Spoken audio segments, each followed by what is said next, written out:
የመጅሊስ ምርጫ እንደሚታወቀው ጥቂት ቀናቶች ብቻ ይቀሩታል። ነገር ግን ማንን እንደሚመርጥ ማን መመረጥ እንዳለበት ለሙስሊሙ ኡማ ምንም የተገለጸ ነገር የለም። እንደምታውቁት መጅሊስ ምርጫው ጥቂት ቀናቶች ናቸው የቀሩት።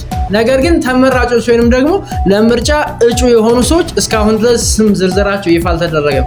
ይሄ ደግሞ የምርጫውን ሂደት በጣም ዝቅተኛ ያደርገዋል። ታዲያ በዚህ ሁኔታ ውስጥ ያለ ሙስሊሙ ኡማ ይሆነኛል ይወክለኛል ያለውን ለመምረጥ እንዴት አድርጎ ነው የሚችለው? እንዴት አድርጎ ነው መምረጥ የሚችለው? እንደዚሁም ለሙስሊሙ ኡማ ማስተላለፍ የምፈልገው መልእክት የምትመርጡት መጅሊስ ቀጣይ 5 ዓመታትና ከዛ በላይ መጅሊስ ሆኖ ሊመራችሁ የሚችል ሰው መምረጥ አለባችሁ።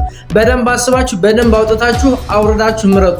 አሁን የምትመርጡት ተራ የቀበሌ ሰው አይደለም፣ ወይንም ደግሞ ተራ የአንድ ጎጥ አመራር አይደለም። ለሁሉም ሙስሊም ድምጽ የሚሆን ለሁሉም ሙስሊም አለኝታ የሚሆን መጅሊስ ነው የምንመርጠው። ስለዚህ በቻላችሁት አቅም ተጠንቅቃችሁ ይወክለናል ያላችሁትን መረጡ። ለሙስሊሙ የሚመጥን መሪ አላህ ሱብሃነሁ ወተዓላ ይስጠን። እናንተም ደግሞ በቻላችሁት አቅም ጥሩን ለመምረጥ ሞክሩ።